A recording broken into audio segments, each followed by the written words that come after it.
Dhanik Bharat Educational Institutions, Inter, IIT, JEE, NEET, admission opened.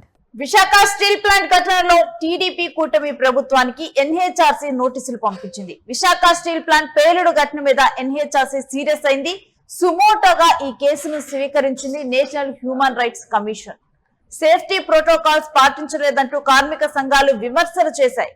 ఇక గాయపడినటువంటి వారి ఆరోగ్య పరిస్థితి, మృతుల కుటుంబాలకి ఎక్స్గ్రేషియా వంటి వివరాలు అందించాలి అంటూ ఎన్హెచ్ఆర్సీ కోరింది ఇప్పుడు టీడీపీ ప్రభుత్వాన్ని. ఇక ఏపీ ప్రభుత్వ ప్రధాన కార్యదర్శికి నోటీసులు పంపించడం జరిగింది.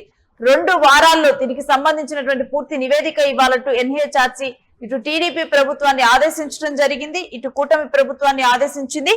ఇక మరొక వైపు ఈ ఘటనలో ఎక్స్గ్రేషియా విషయంలో ఇంకా కూడా ఎటువంటి నిర్ణయం కూడా ప్రభుత్వం నుంచి వెలువడలేదు. ఇక ఎక్స్గ్రేషియాని పెంచాలంటూ కూడా దీంట్లో గాయపడినటువంటి కుటుంబ సభ్యులు కోరుతున్నారు. మరొక వైపు ఇటు మాజీ సీఎం జగన్మోహన్ రెడ్డి సందర్శించినప్పుడు కూడా 1 కోటి రూపాయల ఎక్స్గ్రేషియా, అదే విధంగా ఒక ఉద్యోగం ఇవ్వాలి వాళ్ళ కుటుంబానికి అంటూ డిమాండ్ చేయడం జరిగింది.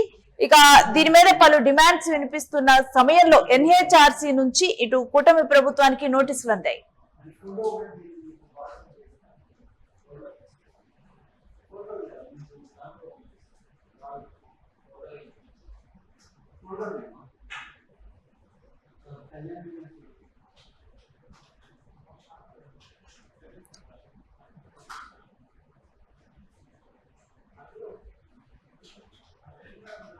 ఇక ఈ అంశం గురించినటువంటి డీటెయిల్స్ మా ప్రతినిధి రవిని అడిగి తెలుసుకుందాం.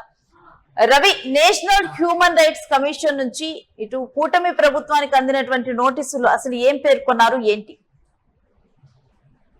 విశాఖ స్టీల్ ప్లాంట్ ప్రమాదానికి సంబంధించి సంఘటన జరిగి 72 గంటలు అవుతున్నప్పటికీ కూడా ఇప్పటి వరకు కూడా ఎవరైతే మృతులు ఉన్నారో వాళ్ళ కుటుంబీకులకి కేంద్ర రాష్ట్ర ప్రభుత్వాలు ఖచ్చితంగా ఎంతైతే వాళ్ళకి నష్టపరిహారం ఇవ్వాలనుకుంటున్నారో అన్న దాని మీద ఇప్పటికీ స్పష్టత రాలేదు. అలాగే క్షతగాత్రులకు కూడా ప్రభుత్వం తరఫు నుంచి ఎలాంటి ఖచ్చితమైన భరోసా రాలేదు. దీనికి తోడు అభద్రతా భావంతో భద్రతా కారణాల వల్ల అక్కడ జరిగినటువంటి ఏదైతే లోపం వల్ల ఈ సంఘటన జరిగిందో దాన్ని ఇప్పటి వరకు కూడా ఖచ్చితంగా నిర్ధారించలేకపోయారు. 3 మ్యాన్ కమిటీ వేశారు. 3 మ్యాన్ కమిటీ కూడా ఇప్పటి వరకు కూడా ఒక కొలిక్కి రాలేదు. వాళ్ళు కూడా ఒక నిర్ణయం 48 గంటలు అయినప్పటికీ కూడాను ఒకవైపు మృతుల కుటుంబీకులకి ఇచ్చినటువంటి ఎక్స్గ్రేషియా సరిపోవట్లేదు అన్న ఆందోళనలు సర్వత్రా గత 3 రోజుల బట్టి జరుగుతూ ఉన్నాయి. మరోవైపు క్షతగాత్రుల్లోని ఒకరు కూడా నిన్న చనిపోవడంతో టోటల్ గా మొత్తం మీద మృతుల సంఖ్య 9కి చేరింది. ఆ 9 మందికి కూడా పూర్తిగా మీరు ప్రకటించిన అంటే కూటమి ప్రభుత్వం ప్రకటించినటువంటి నష్టపరిహారాన్ని అందజేశారా లేదా అన్న విషయం మీద కూడా మాకు స్పష్టత ఇవ్వాలని చెప్పేసి ఎన్హెచ్ఆర్సీ కూటమి ప్రభుత్వానికి నోటీసులు ఇవ్వడం జరిగింది. టీడీపీ కూటమి ప్రభుత్వానికి ఎన్హెచ్ఆర్సీ నోటీసులు ఇస్తూ స్టీల్ ప్లాంట్ పేలుడు ఘటనపై చాలా సీరియస్ గా స్పందించింది. సుమోటోగా కేసు స్వీకరించి ఎన్హెచ్ఆర్సీ సేఫ్టీ ప్రోటోకాల్స్ పాటించలేదని కార్మిక సంఘాలు చేస్తున్న విమర్శలపై ఖచ్చితమైనటువంటి నివేదికను సమర్పించాలని ఆదేశించడం జరిగింది. గాయపడిన వారి ఆరోగ్య పరిస్థితి ఎలా ఉంది, మృతుల కుటుంబీకులకి ఎక్స్గ్రేషియా అనేది అందరికీ అందిందా లేదా అన్న దాని మీద కూడా స్పష్టత ఇవ్వాలని చెప్పి కూడా వాళ్ళు అడగడం జరిగింది. ఏపీ ప్రభుత్వ ప్రధాన కార్యదర్శికి నోటీసులు పంపించారు. 2 వారాల్లోని నివేదికని సమగ్రమైనటువంటి నివేదికని సమర్పించాలని కూడా ఈ నోటీసులో పేర్కొనడం జరిగింది. ఏదేమైనప్పటికీ కూడా సంఘటన జరగడం అనేది ఒకటైతే అది ఎందువల్ల జరిగిందన్నది 72 గంటలు అయినప్పటికీ కూడా ఇప్పటికీ కూడా ఇక్కడ స్టీల్ ప్లాంట్ అధికారులు గాని మిగతా జిల్లా యంత్రాంగం గాని ఖచ్చితంగా ఒక స్పష్టతకు వచ్చి చెప్పే పరిస్థితి లేదు.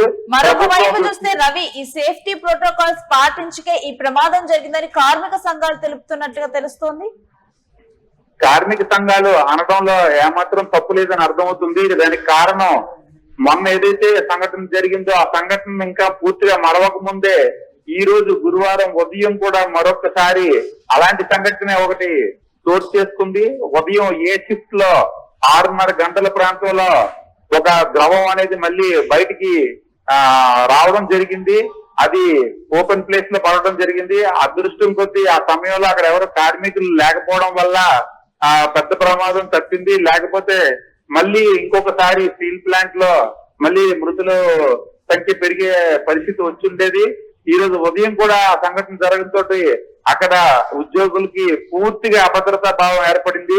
వాళ్ళ జీవితాలకు ఒక భరోసా లేదు, రెండోది వాళ్ళ ఆ ఉద్యోగానికి ఒక భద్రత లేదు అనే భావంతో వాళ్ళు ఉన్నట్లుగా తెలుస్తోంది. Right, thanks for the details Ravi. ఇక ఎన్హెచ్ఆర్సీ ఇటు ఏపీ ప్రభుత్వానికి నోటీసులు పంపించింది. అసలు ఈ ఘటనకు గల కారణాలేంటి? ఈ ఘటన జరిగి ఇప్పటికీ 2 రోజులు అవుతున్నా కానీ పూర్తిగా కూడా అసలు ఈ ఘటనకు సంబంధించినటువంటి ప్రాథమిక నిర్ధారణటువంటి అంశాలు కూడా బయటికి రాలేదు. దీంతో ఎన్హెచ్ఆర్సీ సీరియస్ అయింది. పూర్తి వివరాలు, అసలు ఎక్స్గ్రేషియా అందరికి అందిందా, ఎంత ఎక్స్గ్రేషియా ప్రకటించారు, ఏంటి ఈ ఘటనకు సంబంధించినటువంటి ప్రమాదానికి గల కారణాలేంటి, ఇవన్నీ అంశాలను ఒక పూర్తి నివేదికలో ఒక 2 వారాల్లో సమర్పించాలంటూ ఎన్హెచ్ఆర్సీ ఇటు నోటీసులు పంపించడం జరిగింది టీడీపీ కూటమి ప్రభుత్వానికి. ఇక ప్రస్తుతం కార్మిక సంఘాలు అయితే సరైన సేఫ్టీ మెజర్స్ పాటించుకే ఈ ఘటన జరిగింది అన్నటువంటి విమర్శలు వాళ్ళు గుప్పిస్తూ ఉన్నారు.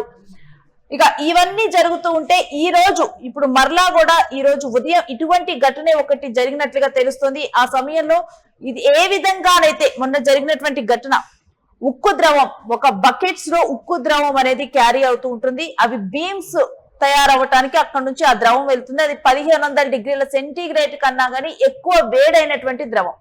ఆ ద్రవం దాంట్లో నుంచి లీక్ అయి కింద పడటం వల్ల అక్కడ ఉన్నటువంటి వాళ్ళ మీద పడిపోయి వాళ్ళందరూ మృత్యువాత పడ్డారు. ఇది తీరని దుఃఖాన్ని మిగిల్చింది ఆ కుటుంబాలకి. ఒక్కసారిగా కూడా ఈ ఘటనతో ఉలిక్కి పడ్డారు. ఇక ఈ సమయంలో కార్మికులు అసలు వాళ్ళ సేఫ్టీ ఉందా, వాళ్ళకి కార్మికులకు ఎటువంటి సేఫ్టీ ఉందని చెప్పి వారందరూ ఒక విమర్శలు వెల్లువెత్తుతున్న సమయంలో మరొకసారి అటువంటి ఇన్సిడెంట్ జరిగింది. కానీ ఈ రోజు కూడా ఉక్కు ద్రవం కింద పడటం జరిగింది. కాకపోతే ఆ సమయంలో అక్కడ ఎవరూ లేకపోవడంతో కూడా అక్కడ ఎటువంటి ప్రమాదం జరగలేదు. కానీ జరిగి 2 రోజులు అవుతున్న క్రమంలో ఇంకోసారి ఈ ఘటన జరగడంతో కూడా ఇప్పుడు కార్మికులైతే అసలు మా పరిస్థితి ఏంటి అంటూ కూడా వాళ్ళందరూ భయపడుతున్నారు. అభద్రతా భావం వాళ్ళలో ముంచుకొస్తోంది. ఇటువంటి పరిస్థితుల నేపథ్యంలో ఇప్పుడు ఎన్హెచ్ఆర్సీ కూటమి ప్రభుత్వానికి నోటీసులు పంపించింది. మరి చూడాలి ఎటువంటి నివేదికను ఎన్హెచ్ఆర్సీకి ప్రభుత్వం సమర్పించనుందో.